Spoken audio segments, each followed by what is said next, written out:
Students, हम लोगों ने इलेक्ट्रोलाइसिस जो अलग अलग इलेक्ट्रोलाइट थे उसका हम लोगों ने कंप्लीट कर लिया है। मैंने आपको कॉपर सल्फेट सॉल्यूशन का इनर्ट इलेक्ट्रोड और आपके एक्टिव इलेक्ट्रोड दोनों केस में मैंने आपको अच्छे समझा दी इलेक्ट्रोलाइसिस कैसे होगा।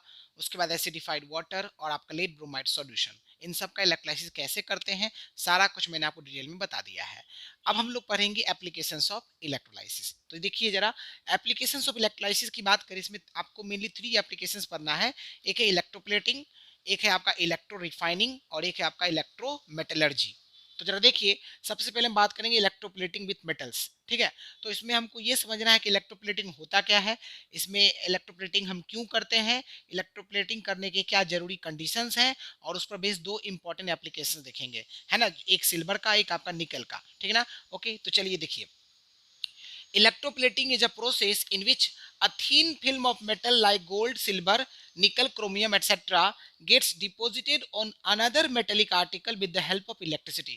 यानी सिंपल सा मतलब है, इलेक्ट्रोप्लेटिंग वह प्रोसेस होता है जिसमें हम क्या करते हैं, एक मेटेलिक आर्टिकल के ऊपर हम लोग गोल्ड, सिल्वर, निकल, क्रोमियम की कोटिंग करवाते हैं, उसकी पतली सी लेयर उस पर चढ़ाते हैं। ठीक ना, with the help of electricity, electricity की हेल्प से। उस प्रोसेस का नाम है इलेक्ट्रोप्लेटिंग। फिर से समझिए, इलेक्ट्रोप्लेटिंग वो प्रोसेस है जिसमें क्या करते हैं, मेटेलिक आर्टिकल जिसके ऊपर गोल्ड, सिल्वर, निकल, क्रोमियम की पतली सी लेयर चढ़ाई जाती है, उसके ऊपर डिपॉजिट की जाती है, उसकी कोटिंग की जाती है with the help of electricity, उसे बोला जाता है इलेक्ट्रोप्लेटिंग। क्लियर हो गया। चलिए अब बात करते हैं रीजंस फॉर इलेक्ट्रोप्लेटिंग। इलेक्ट्रोप्लेटिंग हम क्यों करें, इलेक्ट्रोप्लेटिंग करना क्यों जरूरी है। तो देखिए, पहला इसका कारण है डेकोरेटिव पर्पस, डेकोरेशन पर्पस के लिए, सर सजावट के लिए, दिखने में अच्छा लगे, इसलिए हम लोग करते हैं। जैसे देखिए, brass objects are electroplated with silver to give them shiny appearance. जैसे कि जो ब्रास ऑब्जेक्ट्स होते हैं, आपने पढ़ा है ना,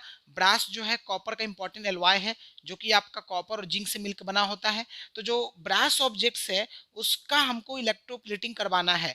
तो यानी ब्रास ऑब्जेक्ट में हम सिल्वर का लेयर चढ़ाना चाहते हैं, सिल्वर का थीन फिल्म चढ़ाना चाहते हैं। ठीक ना, क्यों चढ़ाना चाहते हैं, ताकि जो ब्रास ब्रास ऑब्जेक्ट है वो और अच्छा दिखे और चमकदार लगे। ठीक ना, तो हमने क्या किया, ब्रास ऑब्जेक्ट के ऊपर सिल्वर का हमने इलेक्ट्रोप्लेटिंग कराया ताकि वो ब्रास ऑब्जेक्ट और अच्छा दिखे।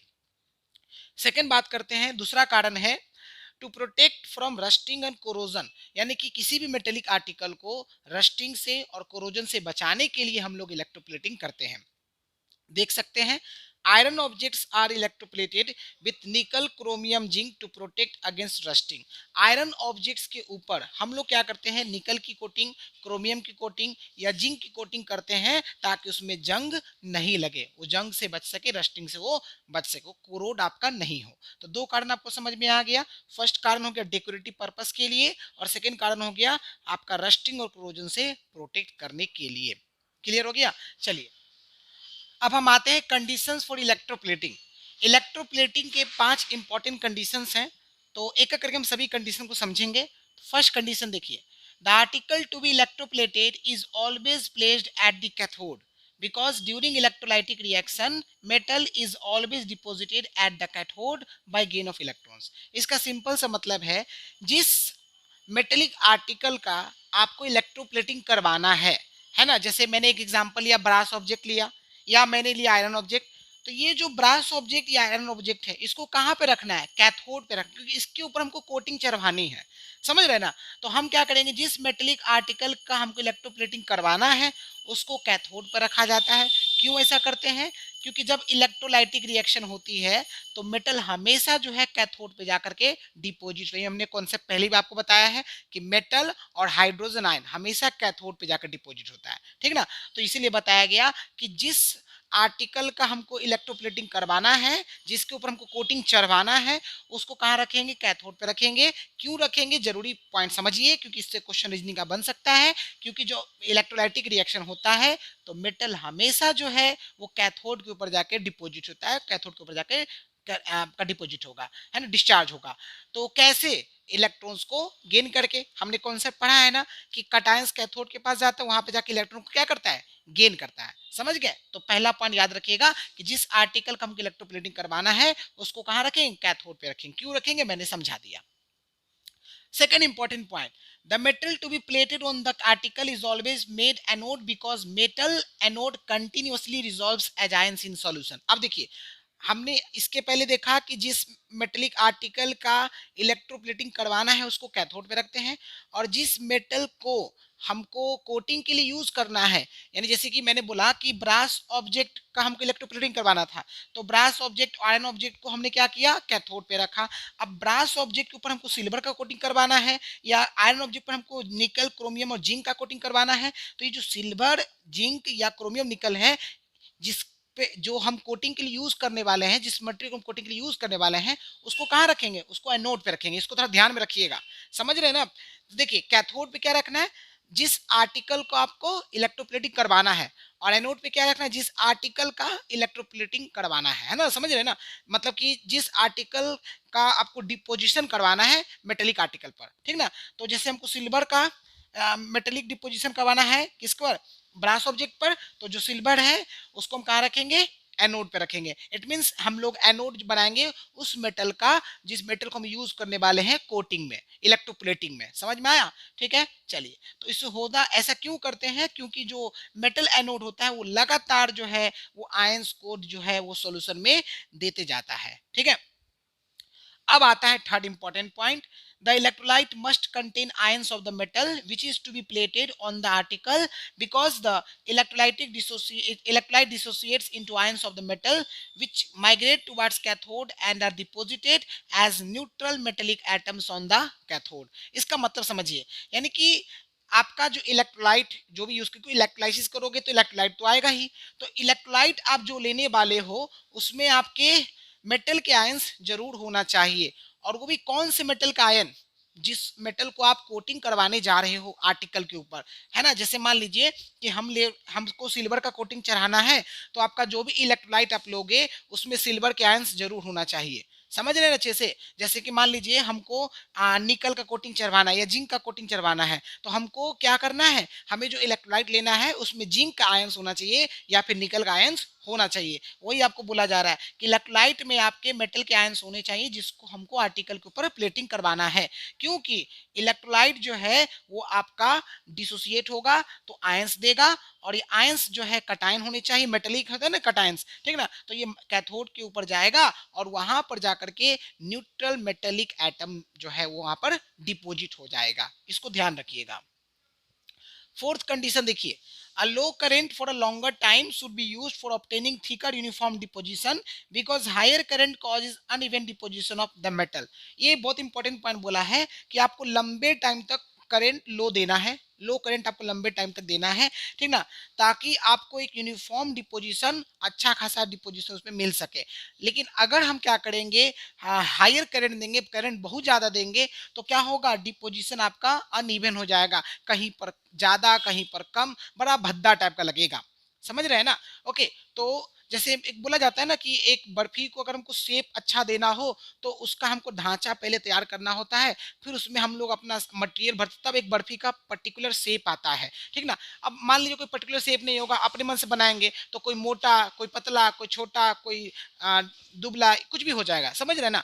तो एक प्रॉपर शेप नहीं आ पाएगा। तो प्रॉपर शेप कब आएगा, जब आपका जो है करंट क्या हो, लो हो, और करंट आपको लंबे टाइम तक देना है। क्योंकि अगर आप करंट बहुत ज़्यादा कर दीजिएगा तो उस केस में जो डिपोजिशन है कहीं पर ज़्यादा कहीं पर कम, अनइवन डिपोजिशन हो जाएगा। समझ में आ गया। अच्छा, पांचवा जो कंडीशन है मैं आपको कुछ देर बाद लिखा दूंगा, उसमें यही बताया जाएगा कि एसी और डीसी में हम एसी यूज नहीं करते हैं, डीसी यूज करते हैं, क्योंकि उसमें जो इफेक्टिव कोटिंग है वो एसी में नहीं मिलती है, डीसी में हमको इफेक्टिव कोटिंग मिलती है। एसी का जो करंट है वो आपका बार बार फ्लक्चुएट होता रहता है, कांस्टेंट करंट हमको नहीं मिलता है, बट डीसी जो है वो कांस्टेंट करंट आपको देता है। तो हम लोग एसी यूज नहीं करते, हम लोग डीसी यूज करते हैं, ठीक है। तो मैंने आपको समझा दिया है, लिख में जरूर दूंगा ताकि आपके पास पांचों कंडीशन रहे, ठीक है। चलिए, आई होप कि आपको समझ में आ गया यहाँ तक। तो यहाँ पर हमने इलेक्ट्रोप्लेटिंग होता क्या है, इलेक्ट्रोप्लेटिंग हम क्यों करते हैं, और इलेक्ट्रोप्लेटिंग के 5 जरूरी कंडीशन क्या है, ये सारा कुछ मैंने आपको बता दिया। चलिए, आप इसको नोट कर लीजिए। ओके स्टूडेंट्स, सो पांचवा जो कंडीशन था वो यही था, DC should be used because AC causes discharge and ionisation to alternate at cathode giving no effective coating. यानी सिंपली याद रखिएगा, हम लोग डीसी यूज करेंगे, एसी यूज नहीं करेंगे, क्योंकि उसमें इफेक्टिव कोटिंग नहीं मिलता है। किसमें? एसी अगर यूज करते हैं तो इफेक्टिव कोटिंग नहीं मिलता है। तो पांचों कंडीशन हम एक बार फिर से रिकॉल कर लेते हैं। हमें जिस आर्टिकल का इलेक्ट्रोप्लेटिंग करना है उस आर्टिकल को कैथोड पे रखना है। जिस मेटल का हमको यूज करना है कोटिंग चढ़ाने के लिए आर्टिकल के ऊपर जो कैथोड पे है, यानी एनोड साइड में हम उसको उस मेटल को यूज करेंगे। मतलब जिस मेटल का हमको प्लेटिंग करना है ना, जिस आर्टिकल के ऊपर हमको कोटिंग चढ़ाना है उस आर्टिकल को रखेंगे कैथोड पर, और जिस मेटल का हमको लेयर चढ़ाना है उस आर्टिकल पर, है ना, जिसको इलेक्ट्रोप्लेटिंग करना है उसको रखेंगे एनोड पर। इसको ध्यान रखिएगा। और जो इलेक्ट्रोलाइट लीजिएगा उसमें आप वही इलेक्ट्रोलाइट लीजिएगा जिसमें आपके मेटल के आयंस होने चाहिए, है ना। वही मेटल के आयंस होने चाहिए जो आप कोटिंग चढ़ाने वाले, जैसे सिल्वर के आयंस हैं तो सिल्वर आयंस आपको होना चाहिए, है ना। यानी सिल्वर का कोटिंग चढ़ाने जा रहे हैं तो सिल्वर का आयंस होना चाहिए। अगर निकल का कोटिंग चढ़ाने जाने तो निकल का इलेक्ट्रोलाइट होना चाहिए। समझ में आया? और करंट को थोड़ा ध्यान रखना है, करंट आपका बहुत ज़्यादा नहीं होना चाहिए। अगर करंट बहुत ज़्यादा होगा तो आपका जो कोटिंग है वो अनइवन हो जाएगा, डिपोजिशन अनइवन हो जाएगा, ठीक है।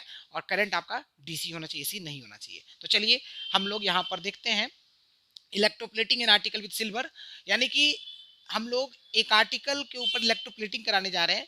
किसका? तो वो है आपका सिल्वर का, ठीक है ना। सिल्वर का हम लोग इस पे लेयर चढ़ाएंगे आर्टिकल के ऊपर। तो इसमें सबसे पहले आप समझिए डायग्राम को। आप देख सकते हैं यहाँ पर एक मैंने इलेक्ट्रोलाइटिक सेल लिया है। इसके अंदर आपका एक इलेक्ट्रोलाइट है जो कि क्या है, सोडियम आर्जेंटोसाइनाइड या पोटेशियम आर्जेंटोसाइनाइड। यानी कि इलेक्ट्रोलाइट का नाम आपको बहुत इंपॉर्टेंट है, याद रखिएगा। नाम है सोडियम आर्जेंटोसाइनाइड, जिसका फॉर्मूला NaAgCN2 होता है, या इसके जगह पोटेशियम आर्जेंटोसाइनाइड भी आप ले सकते हैं। अब ये कैसे बना पहले उसको समझ लीजिए। देख सकते हैं आप, सिल्वर नाइट्रेट का रिएक्शन हमने सोडियम साइनाइड के साथ करवाया तो सिल्वर साइनाइड बना जो कि प्रेसिपिटेट है, और सोडियम नाइट्रेट बना।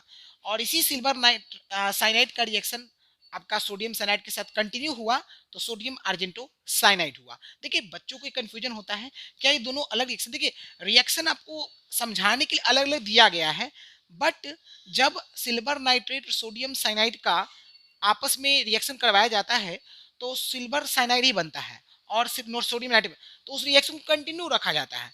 और रिएक्शन को कंटिन्यू रखने से होता क्या है कि सिल्वर साइनाइड जो है अगेन सोडियम साइनाइड के साथ ही वापस आपका रिएक्ट करके सोडियम आर्जेंटो साइनाइड बनाएगा, जो कि आपका मोस्ट इंपॉर्टेंट है। और यही आपका जो था वो इलेक्ट्रोलाइट था। सेम आपका पोटेशियम साइनाइड में भी होगा, पोटेशियम आर्जेंटो साइनाइड में भी होगा। तो आपको इलेक्ट्रोलाइट याद रखना है। अब आपका देखिए यहाँ पर मैंने एनोड लिया है। एनोड कैसे पकड़ते हैं आपको अच्छे से पता है। ये बैटरी का पॉजिटिव टर्मिनल है, तो आपका जिस इलेक्ट्रोड से पॉजिटिव टर्मिनल कनेक्ट है उस इलेक्ट्रोड को बोलेंगे एनोड, और नेगेटिव से कनेक्ट है जो इलेक्ट्रोड से बोलते हैं कैथोड। तो देखिए हमने क्या बोला था, हमें ब्रास स्पून का क्या कराना है, इलेक्ट्रोप्लेटिंग करवाना है। तो ब्रास स्पून को हम कहाँ पर रखेंगे, कैथोड साइड पर रखेंगे, ठीक है। अच्छा, उसके बाद हमें जिस मेटल का यानी सिल्वर का हमको कोटिंग चढ़ाना है ब्रास स्पून पर, तो सिल्वर का हमने क्या बना दिया, एनोड बना दिया, ठीक है। और आपको पता होना चाहिए कि सिल्वर एक एक्टिव इलेक्ट्रोड का भी काम करता है, यानी खुद रिएक्शन पार्टिसिपेट करेगा, ठीक ना। अच्छा, तो अब हम आते हैं इसके कॉन्सेप्ट पर। तो मैंने आपको तीनों पॉइंट बता दिया। आपका मैंने बता दिया कि जिसका कोटिंग मतलब जिस आर्टिकल का इलेक्ट्रोप्लेटिंग करवाना है उसको मैंने कैथोड पे रखा, जैसे कि ब्रास स्पून। और जिस मेटल का प्लेटिंग करवाना है आर्टिकल के ऊपर उस मेटल को हमने एनोड बना दिया, जैसे कि सिल्वर हो गया। और हमें इलेक्ट्रोलाइट वही लेना है जिसमें आपके जो आपने एनोड का मेटल लिया है वो आयंस उस इलेक्ट्रोलाइट में होना चाहिए। तो आपने देखिए बताइए यहाँ पर आपने एनोड किसका बना है, सिल्वर का, तो आपके इलेक्ट्रोलाइट में सिल्वर के आयंस जरूर होना चाहिए। तभी हमने लिया सोडियम आर्जेंटोसाइनाइड या पोटेशियम आर्जेंटोसाइनाइड। ये तीन बातें हो गई। करंट थोड़ा सा आपको यूनिफॉर्म रखना है, समझ में आ गया आपको, करंट डीसी रखना है, एसी नहीं रखना है। अच्छा, अब यहाँ पर क्या है कि जो हमने आर्टिकल लिया ब्रास स्पून, इसको अच्छे से क्लीन करना होता है। इसको कई सारे केमिकल से हम इसको मतलब इसको गुजारते हैं, जैसे कि आपका हम लोग इसमें सोडियम हाइड्रोक्साइड सॉल्यूशन से इसको वॉश करेंगे। फिर उसके बाद हम लोग जो है इसको डाइल्यूट हाइड्रोक्लोरिक एसिड वाटर से अच्छे से हम इसको वॉश करते हैं। फिर डिटर्जेंट से भी अच्छे से वॉश किया जाता है, फिर उसको अच्छे से सुखाया जाता है ना। और उसके बाद जो है वॉश करके अच्छे से इसको सुखाते हैं, तब इसका हम कैथोड बनाते हैं, ठीक है। तो ये मैंने आपको बता दिया, यानी कैथोड बनाने से पहले इसको पहले कई सारे केमिकल्स को गुजारने के बाद जो है इसको ड्राई करके फिर इसका कैथोड बनाया जाता है। ठीक है, चलिए अब क्या होगा, अब देखिए, अब आपका इलेक्ट्रोलाइसिस प्रोसेस होगा।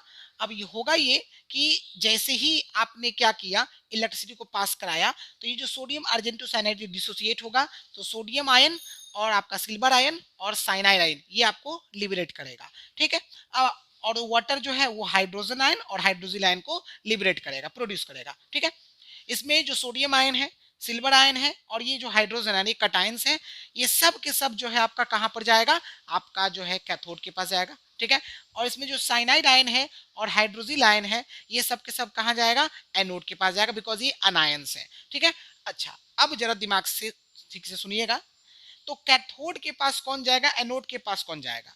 कैथोड के पास हमेशा कटायन जाता है। तो देखिए, सोडियम, सिल्वर और हाइड्रोजन, इन सब में सबसे जो नीचे पोजीशन होता है वो सिल्वर का होता है, तो इसलिए सिल्वर जो है कैथोड के पास जाएगा, और हमको सिल्वर का ही कोटिंग चढ़ाना है आर्टिकल के ऊपर, तो आपका सिल्वर को ही प्रेफरेंस दिया गया कैथोड पर। एनोड में आप देखिए, एनोड में आपका साइनाइड आयन भी जाता है, हाइड्रोजिल आयन भी जाता है, लेकिन ये डिस्चार्ज नहीं होता है। क्यों डिस्चार्ज क्यों नहीं हुआ, क्योंकि आपका यहाँ पर एनोड किसका बनाया हुआ है, सिल्वर का बनाया हुआ है, और सिल्वर क्या है, सिल्वर एक एक्टिव इलेक्ट्रोड है, यानी जो वो खुद रिएक्शन में पार्टिसिपेट करेगा, है ना। तो इट मींस एनोड पर क्या होगा, आपका ये दोनों जाता तो है साइनाइड आयन और आपका हाइड्रोजन, बट डिस्चार्ज नहीं होता है। क्यों, क्योंकि जो एनोड है वो आपका सिल्वर का बना हुआ है और सिल्वर एक एक्टिव इलेक्ट्रोड है, तो सिल्वर खुद जो है रिएक्शन पार्टिसिपेट करेगा, ये खुद जो है सिल्वर आयन बनाएगा और बनाने के बाद सोल्यूशन में डाल देगा। उसके बाद आप देख सकते हैं आपका जो है जो इलेक्ट्रोलाइट हमने लिया है वो भी सिल्वर आयन मतलब डिसोसिएट कर रहा है, तो सिल्वर आयन आपका कैथोड के पास जा ही रहा है, इसका जो सिल्वर आयन है ये भी कैथोड के पास जाएगा, और आपने पढ़ा धीरे धीरे ये पतला होता जाएगा और इसके ऊपर लेयर आते जाएगा, बस इसी तरह से होता है। तो ठीक है, इसके बाद कुछ बातें मैंने आपको और बता देना है। देखिए, जैसे कि जो कोटिंग हम करते हैं उसका थिकनेस, कोटिंग पे जो थिकनेस चढ़ेगा लेयर का, है ना, मतलब सिल्वर का, वो किस पे डिपेंड करेगा, आप कितना करंट उससे पास करा रहे हो। ठीक है, उसके बाद आपका जो इलेक्ट्रोलाइट सॉल्यूशन है उसमें आपका जो है कंसंट्रेशन सेम रहे, कलर आपका वही रहे, है ना, कलर में चेंजेस नहीं आए, तो आपको अच्छे से पता है कि आपको मैंने एक जगह बताया भी था, है ना, कि जितना ये सिल्वर आयन को लिबरेट करता है ना, उतना आपका जो है ये उसको डिपोजिट भी करते जाता है, तो इस वजह से कलर आपका मेंटेन रहता है, कलर में चेंज नहीं होता है, मैंने आपको बात पहले ही बताया है। ठीक है, अच्छा उसके बाद देखिए जरा ध्यान से कि जो यहाँ पर सिल्वर एनोड है ये इलेक्ट्रॉन्स को लूज करता है, और लूज करने के बाद सिल्वर आयन बनाता है, और आपका सिल्वर आयन क्यों बनाता है, क्योंकि इसका है ये जो है एक्टिव इलेक्ट्रोड, ये मैंने बात आपको बता दिया। उसके बाद सिल्वर आयन जो है वो आपका कैथोड के पास जाकर माइग्रेट हो जाएगा, मतलब कैथोड के पास आपका माइग्रेट होता है। ठीक है, यहाँ पर एक क्वेश्चन और है कि सिल्वर नाइट्रेट सॉल्यूशन को हम डायरेक्टली यूज क्यों नहीं करते हैं, जैसे हमने यहाँ पर सिल्वर आर्जेंटो साइनाइड यूज किया है, हमने सिल्वर नाइट्रेट डायरेक्टली क्यों यूज नहीं किया है, तो देखिए कारण, क्योंकि सिल्वर का जो डिपोजिशन होता है यहाँ पर बहुत ही तेजी से होता है, और इसलिए बहुत ज़्यादा स्मूथ और यूनिफॉर्म नहीं होगा। इट मीन सिंपल याद रखना है, अगर हम लोग silver nitrate solution directly use करेंगे तो इसका जो सिल्वर का जो आपका डिपोजिशन होगा बहुत ही तेजी से होगा, तो वो ज़्यादा स्मूथ और यूनिफॉर्म नहीं हो पाएगा, इसलिए हम यहाँ पर सिल्वर आर्जेंटो साइनाइड यूज करते हैं। ठीक है, तो चलिए एक बार मैं फिर से रिकॉल करवा देता हूँ, रिपीट कर देता हूँ, इसमें मोस्ट इंपॉर्टेंट पॉइंट क्या है और क्वेश्चन क्या क्या बन सकता है। तो देखिए फिर से, हम लोग सबसे पहले इलेक्ट्रोप्लेटिंग कर रहे हैं किसी आर्टिकल का, जैसे कि ब्रास स्पून, ठीक है, उसके ऊपर कोटिंग चढ़ाने वाले हैं सिल्वर का, ठीक ना। तो हमें सबसे पहले डायग्राम को समझना है। आप देख सकते हैं ये हमारा एक इलेक्ट्रोलाइटिक सेल है, जिसमें हमारा जो इलेक्ट्रोलाइट हमने लिया है सोडियम आर्जेंटो साइनाइड लिया है या फिर पोटेशियम आर्जेंटो साइनाइड लेते हैं। ये हमने कैथोड लिया, ये हमने एनोड लिया है। कैथोड पर हमें उस आर्टिकल को रखना है जिसका हमको इलेक्ट्रोप्लेटिंग करवाना है, जैसे कि ब्रास स्पून, ठीक है। और एनोड हमें किस मटेरियल का बनाना, किस मेटल का बनाना है, जो हमको कोटिंग में यूज करना है, जैसे कि सिल्वर, ठीक है ना। तो हमने बना दिया, ठीक है। अच्छा इस चीज हो गया, करंट हमने दे दिया, और यहाँ पर आमीटर लगाया, ये करंट को मेजर करने का काम करता है, ठीक है। अब होगा क्या, जैसे ही करंट गया तो होगा क्या, यहाँ पर जो आपका सोडियम आर्जेंटो साइनाइड है आपका डिसोसिएट होगा, सोडियम आयन और आपका सिल्वर आयन और साइनाइड आयन में डिसोसिएट होता है, और वाटर आपको हाइड्रोजन आयन और हाइड्रोजन आयन में डिसोसिएट होगा। ये आपके जो कटायन है वो सब के सब कैथोड के पास जाएगा, लेकिन आपका सिर्फ सिल्वर आयन ही जो है वो डिस्चार्ज होगा, पहले डिस्चार्ज, क्योंकि इलेक्ट्रोकेमिकल सीरीज में सिल्वर का पोजीशन नीचे होता है। तो ये यहाँ पर डिस्चार्ज हो गया और हमको सिल्वर का ही कोटिंग चाहिए था, मिल गया। एनोड के पास ये दोनों भी जाता है, साइनाइड आयन भी जाता है और हाइड्रोक्सिल आयन भी जाता है, बट होता क्या है, ये दोनों में से कोई डिस्चार्ज नहीं होता है। क्यों डिस्चार्ज नहीं होता है? क्योंकि जो एनोड हमने बनाया है वो सिल्वर का ही बनाया है, ठीक है, और जो सिल्वर है वो एक एक्टिव इलेक्ट्रोड है, इस वजह से आपका ये दोनों डिस्चार्ज नहीं होता है, ठीक है। उसके बाद याद रखना है कि आपका जो है इस तरह से आपका इसके ऊपर कोटिंग चढ़ जाता है सिल्वर का, और हमें फिर इसको वापस निकालना है, इसको अच्छे से वॉश करना है और फिर इसको ड्राई करना है, ड्राई करने के बाद हमको मिल जाता है, ठीक है ना। तो यहाँ पर चीज़ हमको ध्यान रखना है। अच्छा, उसके बाद हमको यहाँ पर बोला गया कि हमने नाइट्रेट सोल्यूशन यूज़ क्यों नहीं किया, क्योंकि नाइट्रेट सोल्यूशन यूज़ करेंगे तो सिल्वर का डिपोजिशन तो बहुत तेजी से होगा, लेकिन स्मूथ और यूनिफॉर्म नहीं होता, जैसा हम चाहेंगे मन चाहा चीज़ हमको नहीं मिलेगा। अच्छा, एक चीज़ और, इसमें कलर मेंटेन रहता है, क्योंकि जितना इस पे सिल्वर आयन डिपॉजिट होते जाता है उतना ये क्या करते जाता है, लिबरेट भी करते जाता है, समझ रहे ना। इस वजह से कलर में कोई चेंजेस नहीं आता, कलर का इंटेंसिटी सेम रहेगा, समझ, यानी कलर में फीकापन नहीं आएगा, ठीक है। तो सब इंपॉर्टेंट बातें मैंने आपको बता दिया है, समझ में आ गया अच्छे से, ओके। और शुरू में जो मैंने आपको बोला था कि कैथोड पर ये स्पून हमने लिया है, इसको अच्छे से हमको क्या करना होता है, वॉश करना होता है आपका सोडियम हाइड्रोक्साइड सोल्यूशन से, डाइल्यूट हाइड्रोक्लोरिक एसिड से, वाटर से, डिटर्जेंट वगैरह से इसको अच्छे से साफ करते हैं, फिर सुखाते हैं, तब जा करके हम इसको कैथोड पर बनाते हैं। समझ में आ गया? चलिए, तो ये आप नोट कर लीजिए। ओके स्टूडेंट्स, सेकेंड आपका जो एग्जांपल इलेक्ट्रोप्लेटिंग का वो देख लीजिए। इलेक्ट्रोप्लेटिंग एन आर्टिकल विथ निकल, यानी कि हमने देखा था ना कि आयरन ऑब्जेक्ट्स पे हम, आयरन ऑब्जेक्ट्स का हमको इलेक्ट्रोप्लेटिंग करना है विद द हेल्प ऑफ निकल, क्रोमियम और आपका जिंक। तो यहाँ पर हम लोग क्या करने वाले, एक आयरन आर्टिकल लेंगे, आयरन का ऑब्जेक्ट लेंगे, उसका इलेक्ट्रोप्लेटिंग करवाएंगे विद द हेल्प ऑफ निकल, ठीक है। ओके, तो चलिए समझते हैं डायग्राम को। सबसे पहले यहाँ पर देख सकते हैं आपका एक इलेक्ट्रोलाइटिक सेल है, जिसके अंदर हमने जो इलेक्ट्रोलाइट लिया है वो हमने निकल सल्फेट सॉल्यूशन लिया है, लिटिल अमाउंट में हमने डाइल्यूट सल्फ्यूरिक एसिड को भी ऐड कर दिया है। यहाँ पर आपका जिस आर्टिकल का हमको इलेक्ट्रोप्लेटिंग करवाना है, जैसे कि आयरन आर्टिकल है, इसको हमने कैथोड पे रखा है, और जिस मेटल का हमको प्लेटिंग करवाना है किस पे, आपका ये इस आर्टिकल के ऊपर, ठीक ना, उस मेटल का हमने एनोड बना दिया है, जैसे कि निकल का। तो जरा एक चीज समझिए, इलेक्ट्रोलाइट में आपका जो सॉल्यूशन के अंदर जो आयंस होगा वही होना चाहिए जिसका आपने एनोड बनाया है। इट मींस आपने एनोड बनाया है निकल का, तो सॉल्यूशन में जो आयंस होने चाहिए निकल के आयंस जरूर होने चाहिए। तो आप देख सकते हैं निकल सल्फेट सॉल्यूशन हमने लिया है, ठीक है। यहाँ पर एमीटर लगा दिया, यहाँ स्विच लगा दिया, यहाँ बैटरी लगा दिया। बैटरी का पॉजिटिव नेगेटिव ये आपको अच्छे से पता है, जो आपका बड़ा वाला टर्मिनल लाइन है वो पॉजिटिव को बताता है, छोटा वाला नेगेटिव को बताता है, ठीक है। स्विच ऑन है, स्विच है, स्विच ऑन किया हमने, जैसे स्विच ऑन किया तो करंट आपका पास करेगा, है ना, करंट आपका यहाँ से निकलेगा, करंट जा रहा है, करंट घूमते हुए करंट इसमें आएगा, और इस तरह से आपका जो है ये इलेक्ट्रोलाइटिक प्रोसेस होने वाला। तो अब देखिए हो क्या रहा है, देखिए यहाँ पर मैंने आपको बोला है कि जब डिसोसिएशन होगा तो ये जो निकल सल्फेट सॉल्यूशन है एक्वस स्टेट में है, यानी वाटर के कंटेंट भी इसमें मौजूद है, तो यहाँ पर निकल आयन और सल्फेट आयन बनेगा। जब वाटर का डिसोसिएशन होगा तो हाइड्रोजन आयन और हाइड्रोजिल आयन बनेगा। इसमें जो कटायन है निकल आयन और हाइड्रोजन आयन है, और जो अनायन वो सल्फेट आयन और हाइड्रोजिल आयन है, ठीक है। तो आप देख सकते हैं निकल और हाइड्रोजन आयन ये दोनों कटायन है, तो कटायन कैथोड के पास जाएगा, तो निकल का पोजीशन जो है हाइड्रोजन के बाद मत करें, तो आप देख सकते हैं कि इलेक्ट्रोकेमिकल सीरीज में हाइड्रोजन के ऊपर ही निकल है, ठीक ना, ओके। बट कैथोड के केस में यहाँ पर निकल जो है आपका पहले जाकर के डिस्चार्ज होगा, क्योंकि वो निकल का ही कोटिंग चढ़ाना है। क्योंकि आप इलेक्ट्रोकेमिकल सीरीज देखते हो उसमें हाइड्रोजन के नीचे आप मरकरी सिल्वर गोल्ड प्लेटिनम बोलते हो, copper mercury silver gold platinum, निकल तो ऊपर ही होता है ना, ठीक है। तो आपको यहाँ पर होना चाहिए डिस्चार्ज किसका, हाइड्रोजन का, बट निकल का ही होगा, तो इसको थोड़ा सा ध्यान रखना है। कैथोड के पास प्रेफरेंस किसको दिया जाएगा, निकल को दिया जाएगा, आपको हाइड्रोजन को नहीं दिया जाएगा, ठीक ना, क्योंकि हमको कोटिंग किसका चढ़ाना है, निकल का। तो यहाँ पर थोड़ा सा आप याद रखिएगा।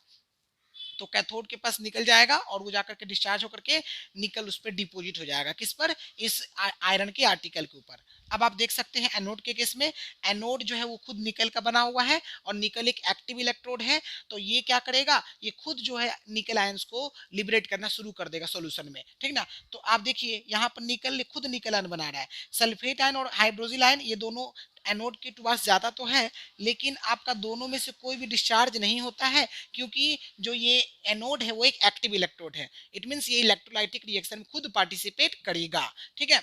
तो इस वजह से आपका ये नहीं जाता है। तो आप देख सकते हैं ये निकल आयन पहले कैथोड के पास गया और फिर जब एनोड ने निकल आयन बनाया तो ये भी कैथोड के पास जाएगा और वहां पर जाके ये डिपोजिट होना शुरू हो जाएगा, और इस तरह से आपका जो आयरन के आर्टिकल है उस पर कोटिंग चढ़ जाएगी, किसकी, निकल की चढ़ जाएगी। तो बहुत ही सिंपल तरीका है, बहुत ही आसान है। आपसे एग्जाम में क्वेश्चन कैसे कैसे पूछेगा, आपका डायग्राम पे कमांड होना चाहिए, इसमें एनोड कौन कैथोड कौन, एनोड पर आपने क्या लिया है, कैथोड पे क्या लिया है, आपने इलेक्ट्रोलाइट कौन सा लिया है, ये ध्यान रखना है। उसके बाद आपको डिसोसिएशन रिएक्शन लिखना आना चाहिए, उसके बाद कैथोड पे क्या होगा, एनोड पे क्या होगा, ऑक्सीडेशन रिडक्शन जो भी है आपको वो लिखना आना चाहिए, ठीक है। और आपसे इसमें एक क्वेश्चन पूछ देगा कि इसमें सल्फेट आयन और हाइड्रोजन आयन दोनों के दोनों एनोड के पास जाता है, बट आपका डिस्चार्ज क्यों नहीं होता है, क्योंकि यहाँ पर एक्टिव इलेक्ट्रोड हमारा निकल है, ठीक है। इस वजह से हमको ये सब चीजें ध्यान रखना है, ठीक है।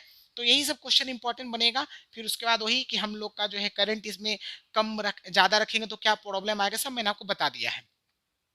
तो इस तरह से आपका जो फर्स्ट एप्लीकेशन था इलेक्ट्रोलाइसिस का, जो कि इलेक्ट्रोप्लेटिंग विथ मेटल्स था, वो आपका कंप्लीट हो गया है। अब हम लोग सेकंड इलेक्ट्रोलाइसिस का एप्लीकेशन देखेंगे, जिसका नाम है इलेक्ट्रो रिफाइनिंग। तो जरा ध्यान से देखिए, यहाँ पर मैंने आपको बोला है इलेक्ट्रोलाइटिक रिफाइनिंग या इलेक्ट्रो रिफाइनिंग, सिंपल इसको बोल सकते हैं।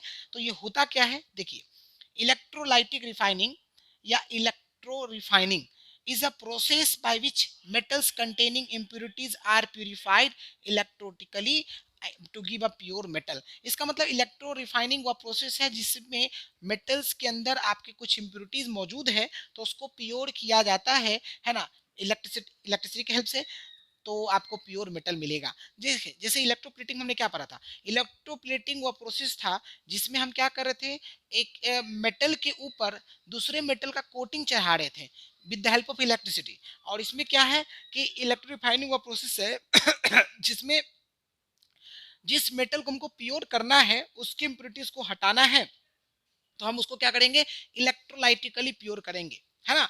ओके, यानी हम उसका इलेक्ट्रो रिफाइनिंग करने वाले हैं, ठीक है।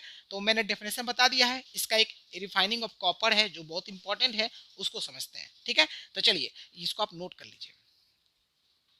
ओके स्टूडेंट्स, सो हम लोगों ने इलेक्ट्रो रिफाइनिंग का मतलब समझ लिया है। अब इसका एक एप्लीकेशन देखते हैं जो कि बहुत इंपॉर्टेंट है, वो है आपका refining of copper. It means हम यहाँ पर कॉपर को प्योर करने वाले हैं, ठीक ना, क्योंकि इलेक्ट्रो रिफाइनिंग का मतलब हमने क्या पढ़ा, वह प्रोसेस जिसके द्वारा हम क्या करेंगे, किसी मेटल को प्यूरिफाई करेंगे, है ना, जिसमें इम्प्योरिटीज मौजूद है। तो उसको कैसे प्यूरिफाई करेंगे, इलेक्ट्रोलाइटिकली, है ना, उसको रिफाइन करेंगे और हमें प्योर मेटल मिलने वाला है। तो हम यहाँ पर कॉपर का रिफाइनिंग करने वाले हैं। तो आप डायग्राम को पहले देखिए और समझिए इसमें क्या क्या चीजें हैं। आप देखिए यहाँ पर एक बड़ा सा इलेक्ट्रोलाइटिक सेल दिख रहा होगा, इसके अंदर आपको देखिए पतला सा एक लाइनिंग दिख रहा होगा, ये वाला, ये जो है ये आपका स्ट्रिप्स ऑफ प्योर कॉपर है, जिसको क्या किया गया, कैथोड से कनेक्ट किया गया, यानी कि बैटरी के नेगेटिव टर्मिनल से कनेक्टेड है। इट मीन्स हमें क्या करना है, इसी का हमको प्योर कॉपर का ही स्ट्रिपिंग यूज करना है, ठीक है। अच्छा, ये प्योर कॉपर का पतला सा स्ट्रिप हमने लगाया है, इसी को हमको कलेक्ट करना है, ठीक है, जो भी आपका इसमें प्योर कॉपर मौजूद है, ठीक है। अब यहाँ पर आपको ढेर सारे कॉपर के स्लैब्स दिख रहे होंगे, ये कॉपर के स्लैब्स है जो रेक्टेंगुलर शेप में मैंने आपको बनाया है ना। और ये आपके सारे इम्प्योर कॉपर, इट मीन्स इसके अंदर इम्प्योरिटीज मौजूद है, ठीक ना। तो और इन सबको मैंने क्या किया, कॉमन कॉपर वायर से मैंने क्या कर दिया, कनेक्ट कर दिया, और एनोड से मैंने इसको जोड़ दिया है, ठीक है। तो एनोड पे आपका क्या है, इम्प्योर कॉपर की स्लैब्स है, और कैथोड पे क्या है, आपका प्योर कॉपर का स्ट्रिप्स लगा हुआ है। अब यहाँ पर जो इलेक्ट्रोलाइट यूज हुआ है वो है आपका कॉपर सल्फेट सॉल्यूशन और आपका डाइल्यूट सल्फ्यूरिक एसिड, आपका हमने इलेक्ट्रोलाइट लिया है। अब ये जो है ना, ये आपको जो गोल गोल में डार्क सर्कल से बनाया है, ये आपके एनोड मड है। वो सारा इम्प्योरिटीज आपका जब इकट्ठा होता है तो आपको मिलता है, तो मैं आपको बताऊंगा एनोड मड क्या क्या होता है। तो डायग्राम समझ में आ गया, एक इलेक्ट्रोलाइटिक सेल लिया गया है जिसके अंदर जो इलेक्ट्रोलाइट लिया गया वो आपका कॉपर सल्फेट सॉल्यूशन और डाइल्यूट सल्फ्यूरिक एसिड लिया गया है, और यहाँ पर जो कैथोड है वो आपका प्योर कॉपर का स्ट्रिप्स है और जो आपके ढेर सारे स्लैब्स है ये आपकी इम्प्योर कॉपर के स्लैब्स हैं जिसको एनोड से जोड़ा गया है। ठीक है, चलिए अब समझते हैं यहाँ पर कॉन्सेप्ट्स को। तो देखिए क्या होगा, आपका इलेक्ट्रोलाइटिक रिएक्शन होगा और रिएक्शन होने के बाद आपका कॉपर आयन, सल्फेट आयन ये सब मिलता है, हाइड्रोजन आयन, सल्फेट आयन मिलेगा, आपका वाटर वगैरह जो भी मिलेगा। तो यहाँ पर हमको मेनली कॉपर से ही मतलब है। तो आपको पता है अच्छे से कि जो आपके कॉपर है वो आपका कॉपर आयन जो कैथोड के पास जाएगा, तो कॉपर आयन आपका कैथोड के पास जाएगा और आपका कॉपर एटम बनाएगा। तो आपका देखिए जैसे ही आपका इलेक्ट्रोलाइटिक रिएक्शन होगा तो कॉपर आयन बनेगा ना, तो कॉपर आयन आपका कैथोड के पास जाता है, तो कॉपर आयन आपका कैथोड के पास जाके यहाँ पर डिपोजिट हो रहा है। ठीक है, अच्छा उसके बाद आपका एनोड की जरा देखिए, एनोड पे ये सारा का सारा आपको जो है कॉपर का ही बट इम्प्योर कॉपर है। तो यहाँ से आपका जो है कॉपर आयन ये खुद लिबरेट करेगा और लिबरेट करके कॉपर आयन बनाएगा और फिर जाकर के ये आपका इस पर डिपोजिट होते जाएगा। देखिए हो क्या प्रोसेस को तो समझिए सिंपल सा, ये आपका जो पतला सा लाइन है ये है कॉपर का स्ट्रिप्स। ठीक है, जिसके ऊपर कॉपर को हमको क्या करना, कलेक्ट करना है। ठीक है, तो जब हमने इलेक्ट्रोलाइट लिया, इलेक्ट्रोलाइट से जब इलेक्ट्रिसिटी पास किया तो उसमें जो कॉपर आयन होगा वो कॉपर आयन कैथोड के पास जाएगा, माइग्रेट करेगा, यानी कि आपका ये जो पतला सा आपका कॉपर का स्ट्रिप इसी के ऊपर जाके डिपोजिट होते जाएगा। अच्छा साथ ही साथ जितने भी यहाँ पर स्लैब्स है सब कॉपर के ही स्लैब्स है बट वो इम्प्योर है, तो इसमें से आपका जो प्योर कॉपर हमको निकालना है। तो अब एनोड ये जो है सारा सारा कॉपर का बना, कॉपर एक एक्टिव इलेक्ट्रोड भी होता है, तो ये क्या करेगा, कॉपर आयन को खुद लिबरेट करना शुरू करेगा और लिबरेट जब शुरू करेगा तो फिर क्या होगा, फिर से ये कैथोड के पास जाएगा और वहां पे जाके डिपोजिट होना शुरू हो जाएगा। इस तरह से आपके जितने भी आपके प्योर कॉपर होगा इस पतले से स्ट्रिप पे आकर डिपोजिट होना शुरू हो जाएगा और इस तरह से आपका कॉपर की रिफाइनिंग हो जाएगी। ठीक है, बाकी जो बातें मैंने आपको समझा दिया सब वही कुछ लिखा हुआ देखिए। When current is passed through electrolyte, the copper ions of the copper sulfate solution are attracted to the cathode, where they gain electrons and get deposited on the pure copper strips. The impure copper loses electrons and passes into solution as soluble copper ions. वही चीज मैंने आपको बताया कि जैसे ही electricity को आप पास कराइएगा तो इसके अंदर जो इलेक्ट्रोलाइट है उसके अंदर कॉपर आयंस मौजूद है, वो कॉपर आयंस क्या होगा, आपका कैथोड की ओर माइग्रेट होगा, जाकर वहां पे डिपोजिट होना शुरू हो जाएगा। साथ ही साथ क्या होगा, जो एनोड है वो कॉपर का ही बना हुआ है, तो एक एक्टिव इलेक्ट्रोड है तो खुद कॉपर आयन को लिबरेट करेगा सोल्यूशन में और फिर से कॉपर आयन जो आपका ये कैथोड के पास जाके डिपोजिट होना शुरू हो जाएगा। वही चीज मैंने आपको बताया है। फिर देखिए gradually the impure slabs of copper get finished and then strips of pure copper become thicker and thicker. तो धीरे धीरे क्या होगा, जितने भी आपके इम्प्योर कॉपर के स्लैब्स हैं ये धीरे धीरे खत्म होते जाएगा, क्योंकि सारा कॉपर आयन तो निकलते जा रहा है, प्योर कॉपर आपका कलेक्ट होते जा रहा है और कॉपर कलेक्ट होते होते इसको धीरे धीरे ये पूरा खत्म कर देगा इसको स्लैब्स को। अब आगे देखिए, the copper deposited on the cathode is 99.9% pure. अब इस कैथोड पर जो कॉपर आपका डिपोजिट होता है वो 99% के आसपास प्योर होता है, मतलब लगभग लगभग 100% है, यानी अच्छा खासा प्योरिटी हमको मिल जाती है। Some impurities get deposited in the acid, while others silver and gold which are insoluble get collected near the anode, जिसे हम लोग एनोड मड बोलते हैं और इसको रिकवर कर लेते हैं। तो कुछ impurities जो आपके डिसॉल्व होते हैं एसिड में वो impurities, और दूसरे impurities जैसे कि सिल्वर गोल्ड जो आपके इनसोल्यूबल है वो आपको नीचे में जाकर बैठ जाते हैं, जिसको हम लोग एनोड मड बोलते हैं। यानी कि कुछ impurities सोल्यूबल नेचर का होगा जो कि आपका सॉल्यूशन में ही डिसॉल्व हो जाएगा, और कुछ इंप्योरिटीज आपके इनसोल्युबल नेचर का है तो वो आपको जो है नीचे जाके बैठ जाता है, जिसको हम लोग एनोड मड बोलते हैं। ठीक है, अच्छा और इस प्रोसेस से इट मींस इलेक्ट्रोलाइटिक जो आपका रिफाइनिंग है, यानी इलेक्ट्रो रिफाइनिंग से किन किन मेटल्स का हम लोग प्योरिफिकेशन कर सकते हैं। तो एक हमने कॉपर बताया, दूसरा आपका जिंक है, लेड है, मरकरी है, सिल्वर है, ये याद रखिएगा। इन सभी मेटल्स का इलेक्ट्रो रिफाइनिंग की जा सकती है। समझ में आ गया? तो चलिए एक बार फिर से हम लोग देख लेते हैं। इलेक्ट्रो रिफाइनिंग प्रोसेस में हमने ये देखा कि इलेक्ट्रो रिफाइनिंग का प्रोसेस होता है जिसमें हम लोग क्या करते हैं, हम लोग जो है किसी मेटल को प्यूरिफाई करते हैं, है ना, इलेक्ट्रोलाइटिकली, और हमको प्योर मेटल को मिलता है। तो हमने रिफाइनिंग ऑफ कॉपर में हमने सबसे पहले एक इलेक्ट्रोलाइटिक सेल लिया जिसके अंदर इलेक्ट्रोलाइट हमने लिया है कॉपर सल्फेट सोल्यूशन, और हमने डाइल्यूट सल्फ्यूरिक एसिड लिया है। फिर हमने यहाँ पर कैथोड बनाया है, कॉपर प्योर कॉपर का एक पतला से स्ट्रिप हमने ले लिया है जिसको कैथोड हमने बनाया है, और यहाँ पर एनोड किसको बनाया, ढेर सारे इम्प्योर कॉपर के स्लैब्स हैं जिसको एक साथ हमने इकट्ठा किया है, सबको एक कॉमन वायर से हमने कनेक्ट करके इसको मैंने एनोड बना दिया है। ठीक है, अच्छा, उसके बाद यहाँ पर आपका पहले क्या होगा, जैसे ही करंट ऑन करोगे तो इसके अंदर जो इलेक्ट्रोलाइट है उसका डिसोसिएशन होगा और कॉपर आयंस बनेगा। तो जो कॉपर आयंस है वो किसकी ओर जाएगा, कैथोड की ओर जाएगा, और कैथोड पे जाके वो डिपोजिट होना शुरू हो जाएगा। इन सेम टाइम में क्या होगा, जो इम्प्योर कॉपर के स्लैब से ये जो एनोड है ये एक एक्टिव इलेक्ट्रोड है, ये खुद कॉपर आयन को क्या करेगा, लिबरेट करेगा और सोल्यूशन में डालना शुरू करेगा, और फिर ये फिर से जो है कैथोड के पास जाके डिपोजिट होना शुरू हो जाएगा। धीरे धीरे क्या होगा, जितने भी इम्प्योर कॉपर स्लैब हो आपका धीरे धीरे पतला होते जाएगा और एक टाइम आने के बाद खत्म हो जाएगा, और सारा का सारा आपका जो है ये आपका जो स्ट्रिप्स है इस पे जाके कलेक्ट होकर के ये मोटा होते जाएगा और आपको कलेक्ट हो जाएगा। तो इस केस में 99.99% हमको प्योर कॉपर मिलता है, ठीक है। और जो भी इम्प्योरिटीज जो सोल्यूबल नेचर के होते हैं वो आपको सोल्यूशन में रह जाते हैं, और जो आपके इम्प्योर नेचर के होते मतलब जो आपके इनसोल्युबल नेचर के होते हैं वो आपका नीचे जाके बैठ जाता है, जिसको हम लोग एनोड मड बोलते हैं। और इस प्रोसेस के हेल्प से आप जिंक, लेड, मरकरी और सिल्वर इन सब की भी रिफाइनिंग कर सकते हैं। समझ में आ गया? तो इस तरह से आपका इलेक्ट्रोप्लेटिंग और इलेक्ट्रो रिफाइनिंग खत्म हो चुका है। अब आपका एक और बचा जिसका नाम है इलेक्ट्रोमेटलर्जी। ठीक है, चलिए इसको नोट कर लीजिए। ओके स्टूडेंट्स, अब हम इसके थर्ड इंपॉर्टेंट एप्लीकेशंस पर आते हैं। किसके एप्लीकेशंस? इलेक्ट्रोलाइसिस का, क्योंकि हम लोग एप्लीकेशंस ऑफ इलेक्ट्रोलाइसिस ही पढ़ रहे हैं। तो थर्ड इंपॉर्टेंट जो एप्लीकेशंस वो आपका है इलेक्ट्रोमेटलर्जी। ठीक ना? तो जरा समझिए इलेक्ट्रोमेटलर्जी होता क्या है। It is the process of extraction of metals by electrolysis. It means हमें मेटल्स को एक्सट्रैक्ट करना है, मेटल्स को हमको निकालना है ना? तो कैसे निकालेंगे? With the help of electrolysis process. ठीक है। So metals which are higher in the electrochemical series like potassium, sodium, magnesium, calcium and aluminium are extracted by electrolysis. तो जो भी आपके metals जो आपके इलेक्ट्रोकेमिकल सीरीज में आपके अपर पोजीशन पर हैं, ठीक ना, वो आपका जैसे कि पोटेशियम हो गया, सोडियम हो गया, कैल्शियम हो गया, मैग्नीशियम हो गया, एल्युमिनियम हो गया, इन सब को हम लोग इलेक्ट्रोमेटलर्जी प्रोसेस से ही हम लोग एक्सट्रैक्ट करते हैं। इट मीन्स इलेक्ट्रोलाइसिस प्रोसेस लगाते हैं। थर्ड है, these metals have a strong affinity for oxygen and their oxides are highly stable. अब ये जो मेटल्स है जैसे कि potassium, calcium, sodium, magnesium, aluminium, इनके जो ऑक्साइड्स होते हैं ये काफ़ी ज़्यादा स्टेबल होता है ना, क्योंकि ये ऑक्सीजन के साथ बहुत ज़्यादा रिएक्ट करता है। ठीक है। It is not possible to reduce their oxides by common reducing agents like carbon monoxide and hydrogen. तो इनके ऑक्साइड्स को जो आपके कॉमन रिड्यूसिंग एजेंट होते हैं जैसे कि कार्बन मोनोक्साइड और हाइड्रोजन, इनसे हम इसको रिड्यूस नहीं कर सकते हैं। इट मीन्स इसको ब्रेक डाउन नहीं कर सकते, यानी कि ऑक्साइड जैसे मान लीजिए सोडियम ऑक्साइड है और हम कॉमन रिड्यूसिंग एजेंट यूज कर रहे हैं तो हमको सोडियम नहीं मिलेगा, पोटेशियम नहीं मिलेगा, कैल्शियम नहीं मिलेगा। समझ में आ रहा है? तो रिड्यूस का मतलब यहाँ पर कम करना नहीं हुआ, रिड्यूस का मतलब हो गया रिड्यूसिंग एजेंट क्या करता है, चीज दूसरे सब्सटेंस को रिड्यूस करता है, उसको निकालता है। समझ गए ना?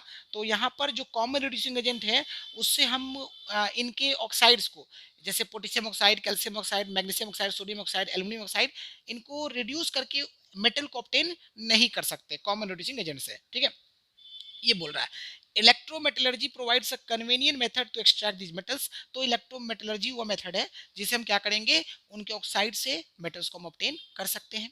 समझ में आया? ठीक है, चलिए तो इलेक्ट्रोमेटलर्जी मेथड हम लोग आएंगे इसमें। Reactive metals are extracted from halides by electrolysis using inert electrode. और आपके जो रिएक्टिव मेटल्स होते हैं वो आपके हैलाइड से एक्सट्रैक्ट किया जाता है। हैलाइड क्या होता है, जैसे कि आपने ऑर्गेनिक केमिस्ट्री पढ़ा है वहां पर मैंने हैलाइड बात किया था, जैसे कि क्लोराइड हो गया, फ्लोराइड हो गया, आयोडाइड हो गया, है ना, आप ये सारे के सारे, ब्रोमाइड हो गया, ये आपके हैलाइड होते हैं। इनके हैलाइड से रिएक्टिव मेटल्स को एक्सट्रैक्ट करते हैं with the help of electrolysis method. और इसमें जो इलेक्ट्रोड यूज करते हैं वो आपका इनर्ट इलेक्ट्रोड यूज करते हैं। उसके बाद कैथोड जो है इसमें जनरली आयरन का बनाया जाता है इलेक्ट्रोमेटलर्जी में, और जो एनोड है वो किसका बनाया जाता है, ग्रेफाइट का। तो आप देख सकते हैं जो ग्रेफाइट है वो एक आपका इनर्ट इलेक्ट्रोड होता है, आयरन एक मेटल है जिसका हम लोगों ने कैथोड बनाया है। Reactive metals are not extracted from their aqueous salt solution by electrolysis because the aqueous solution will contain hydrogen ion along with the metal ion. अब जो reactive metals इसको हम लोग उसके salt solution से obtain नहीं करते हैं electrolysis method के थ्रू। क्यों? क्योंकि जो salt solution होगा aqueous solution का उसमें आपके hydrogen ion के साथ साथ आपके metal ion भी मौजूद होते हैं। ठीक ना? On the passage of electricity, hydrogen ion gets discharged in preference to metals. तो जब आप इलेक्ट्रोलाइसिस प्रोसेस कीजिएगा तो हाइड्रोजन आयन भी है और मेटल आयन भी है। तो होगा क्या कि हाइड्रोज इलेक्ट्रोकेमिकल सीरीज के अनुसार हाइड्रोजन आयन का जो पोजीशन होता है मेटल आयन के नीचे होता है, जो रिएक्टिव मेटल्स की बात कर रहे हैं उसके नीचे होता है। तो जो जितना नीचे होता है वो पहले डिस्चार्ज हो जाता है, तो यहाँ पर हाइड्रोजन डिस्चार्ज होता है, मेटल्स हमको ऑब्टेन नहीं हो पाता है। दस the product formed at cathode is hydrogen gas and not the metal है। इस वजह से कैथोड पर जो हमको प्रोडक्ट मिलेगा वो आपका हाइड्रोजन गैस मिलता है, मेटल आयन मेटल हमको नहीं मिलता। देखिए अगर ये समझने फिर से समझाता हूँ, इसमें ये बोला गया कि हम लोग एक्वस सॉल्ट सोल्यूशन नहीं लेंगे इसका, है ना, इन मेटल्स का, क्योंकि इनसे हमको रिएक्टिव मेटल्स जो है वो नहीं मिलने वाला है, ठीक ना। इनका जब हम लोग इन मतलब ये जो एक्वा सॉल्ट सॉल्यूशन है पोटेशियम का, सोडियम का, कैल्शियम का, मैग्नीशियम का, एल्युमिनियम का, इनका इलेक्ट्रोलाइसिस प्रोसेस करते हैं तो हमको रिएक्टिव मेटल्स नहीं मिलेगा, ठीक है। क्यों? क्योंकि इसके साथ हाइड्रोजन आयन के साथ साथ आपके मेटल आयन भी है, और इलेक्ट्रोकेमिकल सीरीज के अनुसार हाइड्रोजन आयन का पोजीशन जो है वो नीचे होता है इन रिएक्टिव मेटल्स से, ठीक है। तो इस वजह से ये आपका पहले डिस्चार्ज हो जाएगा, तो हमको कैथोड पे हाइड्रोजन गैस मिलेगा, हमको मेटल आयन नहीं मिलेगा, मेटल हमको नहीं मिलेगा। तो इस वजह से हम इसको इस मेथड को यूज यहाँ पर नहीं करेंगे। तो ध्यान रखिएगा, रिएक्टिव मेटल्स को उसके हाइलाइट से एक्सट्रैक्ट करते हैं जब इनर्ट इलेक्ट्रोड यूज करते हैं। रिएक्टिव मेटल्स को उसके एक्वा सॉल्ट सॉल्यूशन ऑब्टेन नहीं करते हैं। क्यों ऑब्टेन नहीं करते, मैंने आपको डिटेल बता दिया कि एक्वा सॉल्ट सॉल्यूशन में हाइड्रोजन आयन के साथ साथ मेटल आयन भी होगा, और इलेक्ट्रोकेमिकल सीरीज में जो हाइड्रोजन आयन का पोजीशन होता है वो रिएक्टिव मेटेलिक आयन से नीचे होता है, तो वो हाइड्रोजन पहले डिस्चार्ज हो जाएगा, तो कैथोड पर हमको हाइड्रोजन गैस मिलेगा, हमको मेटल नहीं मिलेगा। समझ में आ गया? तो इलेक्ट्रोमेटलर्जी में आपका इलेक्ट्रोमेटलर्जी एग्जाम में आता है, तो ये क्या होता है मैंने आपको बता दिया। इसमें मेटल्स को हम एक्सट्रैक्ट करते हैं with the help of electrolysis process, ठीक है। फिर आपके कौन कौन से मेटल्स इसमें एक्सट्रैक्ट होगा, तो ये जितने भी आपके हायर रिएक्टिव मेटल्स है जो इलेक्ट्रोकेमिकल सीरीज में उसको एक्सट्रैक्ट करते हैं। तो इसमें थोड़ा सा ध्यान रखना है कि इसमें हम लोग कॉमन रिड्यूसिंग एजेंट यूज नहीं करेंगे, इलेक्ट्रोमेटलर्जी लगाएंगे। और ये भी ध्यान रखना है कि रिएक्टिव मेटल्स को हम लोग उसके हाइलाइट से ऑब्टेन करते हैं, हम लोग कुछ देर बाद पढ़ने वाले हैं, ठीक है। और यहाँ पर कैथोड आयरन का बना होता है, एनोड ग्रेफाइट का बना होता है, और रिएक्टिव मेटल्स को एक्वस सॉल्ट सॉल्यूशंस ऑब्टेन नहीं करते। क्यों नहीं करते, मैंने सारा कुछ आपको डिटेल में बता दिया है। तो अब हम लोग यहाँ पर 4 एग्जाम्पल देखने वाले हैं, जो कि आपका potassium, sodium, calcium, magnesium, aluminium में से ही कोई 4 आपका होने वाला है। सारा के सारा रिएक्टिव मेटल्स ही होगा, और आप वहाँ पर नोटिस कीजिएगा, वहाँ पर मैं कोई सॉल्ट सोल्यूशन नहीं लूंगा, वहाँ पर मैं आपको सिर्फ हाईलाइट के सोल्यूशन लेने वाला हूँ, ठीक ना। ओके, और वहाँ पर हाईलाइट के सोल्यूशन लेंगे, उसमें हमको मेटल्स को कैसे मिलेगा, with the help of electrolysis, ठीक है। चलिए इसको नोट कर लीजिए पहले। ओके स्टूडेंट्स, तो हम लोग एग्जांपल देख लेते हैं इलेक्ट्रोमेटलर्जी के। यहाँ पर आप देख सकते हैं पोटेशियम का, सोडियम, मैग्नीशियम और एल्यूमिनियम। तो पोटेशियम में मैंने जो इलेक्ट्रोलाइट लिया है वो कैसा लिया है, फ्यूज्ड पोटेशियम ब्रोमाइड लिया है। आप देख सकते हैं मैंने यहाँ पर एक्वा सोल्यूशन नहीं लिया है, क्योंकि एक्वा सोल्यूशन में होगा क्या, आपका जो है हाइड्रोजन आयन के साथ साथ आपका जो है वो आपके क्या बोलते हैं मेटल आयन भी होता है। बट यहाँ पर हाइड्रोजन आयन नहीं आएगा, रीजन देखिए, क्योंकि यहाँ पर एक्वस नहीं है तो हाइड्रोजन आया नहीं आएगा नहीं, ठीक है ना। और यहाँ पे मैंने हाईलाइट लिया है, ब्रोमाइड लिया है, ठीक है। तो पोटेशियम ब्रोमाइड मैंने लिया है, और एक्वस स्टेट सोल्यूशन लेकर क्या लिया, मोल्टन स्टेट लिया है। मोल्टन भी बोल सकते हैं या फिर आप फ्यूज्ड भी बोल सकते हैं। तो देखिए पोटेशियम ब्रोमाइड का आपका आयनिक इक्वेशन लिखा, तो पोटेशियम आयन और आपका ब्रोमाइड आयन बना। इसमें ये कटायन और ये अनायन है। ये जो कटायन है पोटेशियम आयन, ये कैथोड के पास जाके माइग्रेट करेगा और आपको पोटेशियम बनाएगा, यानी इलेक्ट्रॉन को गेन करेगा। और एनोड जो है आप वहां पर जाएगा कौन, ब्रोमाइड आयन, अनायन। ब्रोमाइड आयन जाएगा वहां पे इलेक्ट्रॉन क्या करेगा, लूज करेगा, और लूज करके ब्रोमीन की गैस बनाएगा, ठीक है। तो ये आपका पोटेशियम का कंप्लीट हो गया। इस तरह से हमने क्या किया, हमको इलेक्ट्रोमेटलर्जी में मेन मकसद था हमारा मेटल को ऑब्टेन करना। तो आप देख सकते हैं ये जो रिएक्टिव मेटल था ना पोटेशियम, इलेक्ट्रोमेटलर्जी से हमने इसको ऑब्टेन कर लिया। इलेक्ट्रोमेटलर्जी में एक्चुअली हमने इलेक्ट्रोलाइसिस प्रोसेस ही लगाया है, समझ रहे हैं ना। तो देखिए यहाँ पोटेशियम आयन हमको मिल गया, यही तो हमको ऑब्टेन करना था। सेकंड बात करें सोडियम की, सोडियम में देखिए फ्यूज्ड सोडियम क्लोराइड हम लिया है। फिर से देखिए एक्वा सोल्यूशन हमने नहीं लिया है, ठीक है। हम यहाँ पर जब इसका आयनिक इक्वेशन लिखेंगे तो सोडियम आयन और क्लोराइड आयन मिलेगा। कैथोड पे जाएगा कटायन, इलेक्ट्रॉन को गेन करेगा और सोडियम एटम बनाएगा। और एनोड पे जाएगा अनायन, यानी कि क्लोराइड आयन, और ये इलेक्ट्रॉन को जाके लूज करके क्लोरीन गैस बनाएगा। तो हमको यहाँ फिर से मेटल की बात करेंगे, तो इलेक्ट्रोमेटलर्जी में हमको मेटल्स को ऑब्टेन करना था, तो हम देख सकते हैं मेटल को हमने ऑब्टेन कर लिया, ठीक है। नेक्स्ट हम बात करते हैं यहाँ पर मैग्नीशियम की। तो यहाँ पर फिर से देखिए इलेक्ट्रोलाइट हमने कौन सा लिया है, फ्यूज्ड मैग्नीशियम क्लोराइड। आप ध्यान रखिएगा एक्वस मत लीजिएगा, समझ में आ गया। ओके चलो, तो मैग्नीशियम क्लोराइड का जब हमने आयनिक इक्वेशन लिखा तो मैग्नीशियम आयन और आपका क्लोराइड आयन बना। मैग्नीशियम आयन जो है वो कैथोड के पास जाएगा, ठीक ना, और आपको मैग्नीशियम के एटम बनाएगा। और एनोड के पास कौन जाएगा, आपका क्लोराइड आयन जाएगा, एट एनोड है, ठीक है। तो क्लोराइड आयन जाएगा और वहां पर इलेक्ट्रॉन को लूज करके क्लोरीन गैस बनाएगा। तो फिर से हमारा मैग्नीशियम एटम मिल गया, ठीक है, जो कि रिएक्टिव मेटल है। अब बात करते हैं एल्यूमिनियम की, तो एल्यूमिनियम में इलेक्ट्रोलाइट आप याद रखिएगा प्योर एल्यूमिना है, या फिर आप क्रायोलाइट ले सकते हैं, Na3Al होता है, और आपका फ्लोरोस्पार है, CF6 है। इनमें से कोई भी आप ले सकते हैं, तो मैंने एल्यूमिना को लिया है। इससे हमको एल्यूमिनियम आयन और ऑक्साइड आयन दोनों मिल गया। हमको एल्यूमिनियम को ऑब्टेन करना है, तो कैथोड पे आपका जा रहा है एल्यूमिनियम, तो आप देख सकते हैं एक एल्यूमिनियम 3 इलेक्ट्रॉन को गेन करेगा, तो 2 एल्यूमिनियम आपके 6 इलेक्ट्रॉन को गेन करके आपके 2 एल्यूमिनियम के एटम बनाएगा, ठीक ना। अच्छा, ऑक्साइड आयन में देख सकते हैं एक ऑक्साइड आयन 2 इलेक्ट्रॉन को लूज करेगा, तो 3 ऑक्साइड आयन 6 इलेक्ट्रॉन को लूज करके आपके 3 ऑक्साइड आयन बनाएगा, ठीक ना। और ये नेसेंट है, रिएक्टिव नेचर का है, तो ऐसे 3 और मिल करके ऑक्सीजन गैस आपको बनाएगा, ठीक है। क्यों, देखो यहाँ पे 6 क्यों हो गया, रीजन है कि टोटल आपका जो है यहाँ पर ऑक्साइड आयन आपके 3 होते हैं। और ये जो है आपका एनोड पे ऐसा हो रहा है, ये नीचे में क्या आएगा, आपका एनोड आएगा। तो बस यही था आपका इसमें। इलेक्ट्रोमेटलर्जी बहुत ज़्यादा हार्ड नहीं था, तो हम लोगों ने एप्लीकेशंस ऑफ इलेक्ट्रोलाइसिस भी कंप्लीट कर लिया, जिसमें मैंने आपको इलेक्ट्रोप्लेटिंग के बारे में, जिसमें 2 मोस्ट इंपॉर्टेंट आपका निकल वाला था और एक आपका जो था वो सिल्वर वाला था, मैंने डिटेल में समझा दिया। इलेक्ट्रो रिफाइनिंग में आपको कॉपर का रिफाइनिंग डिटेल में पढ़ना था, और इलेक्ट्रोमेटलर्जी में इस सभी एग्जाम्पल्स आपको अच्छे से कमांड करना है। तो स्टूडेंट्स, इस तरह से आपका जो केमिस्ट्री का चैप्टर नंबर 6 इलेक्ट्रोलाइसिस है वो कंप्लीट हो चुका है, जिसमें मैं आपको एक बार फटाफट रिकॉल कर दूं कि इस पूरे चैप्टर में हम लोग को क्या क्या ध्यान रखना है। तो आपको मैंने सबसे पहले इसमें कुछ बेसिक टर्म्स, जैसे कि इलेक्ट्रोलाइसिस क्या होता है, इलेक्ट्रोलाइट क्या होता है, आपके strong electrolyte, weak electrolyte, non electrolyte, ये सब क्या होते हैं, आपके आयंस क्या होते हैं, आपके इलेक्ट्रोड क्या होते हैं, कैथोड क्या होता है, एनोड क्या होता है, कटायंस क्या होता है, अनायंस क्या होता है, इलेक्ट्रोकेमिकल सेल क्या होता है, इलेक्ट्रोलाइटिक सेल क्या होता है ना। ये सारा कुछ मैंने आपको डिटेल में बता दिया है। उसके बाद हम लोग जो है इंपॉर्टेंट पॉइंट पर बात करें, जैसे कि यहाँ पर मेटेलिक कंडक्टर और आपके जो है इलेक्ट्रोलाइटिक कंडक्टर में क्या डिफरेंसेस हैं, वो मैंने आपको बताया था। फिर आपका धीरे धीरे हम लोग और बढ़ते गए, तो हम लोगों ने इंपॉर्टेंट थ्योरी देखा था जो कि इलेक्ट्रोलाइसिस पर बेस्ड था। उसके बाद आपका मैंने oxidation, reduction, oxidising agent, reducing agent सबको डिटेल में बताया। उसके बाद आपका आयोनाइजेशन क्या होता है, डिसोसिएशन क्या होता है, ये सारा कुछ डिटेल में बताया था। आपका कंडक्शन इन कंपाउंड बताया था, आयनिक कंपाउंड का और आपका कोवलेंट कंपाउंड का। ये सारा कुछ बताने के बाद हम लोग इलेक्ट्रोकेमिकल सीरीज पर आए थे। इलेक्ट्रोकेमिकल सीरीज में मैंने आपको डिटेल बताया था अनायंस का और कटायंस का। फिर हम लोग आए थे इंपॉर्टेंट पॉइंट, जो कि आपका जो था वो प्रेफरेंशियल था, यानी कि सेलेक्टिव डिस्चार्ज ऑफ आयंस था, कौन पहले डिस्चार्ज होगा। उसके 3 फैक्टर्स थे, वो तीनों फैक्टर मैंने आपको समझा दिया था, ठीक ना। ओके, कॉन्सेंट्रेशन ऑफ आयंस था, आपका position of position in electrochemical series था, और आपके नेचर ऑफ इलेक्ट्रोड था, ये सारा कुछ बता दिया था। उसके बाद हम लोगों ने इलेक्ट्रोलाइसिस देखा था, अलग अलग कंपाउंड का, अलग अलग इंपॉर्टेंट इलेक्ट्रोलाइट का, जिसमें कॉपर सोल्यूशन का इनर्ट इलेक्ट्रोड भी था और एक्टिव इलेक्ट्रोड भी था।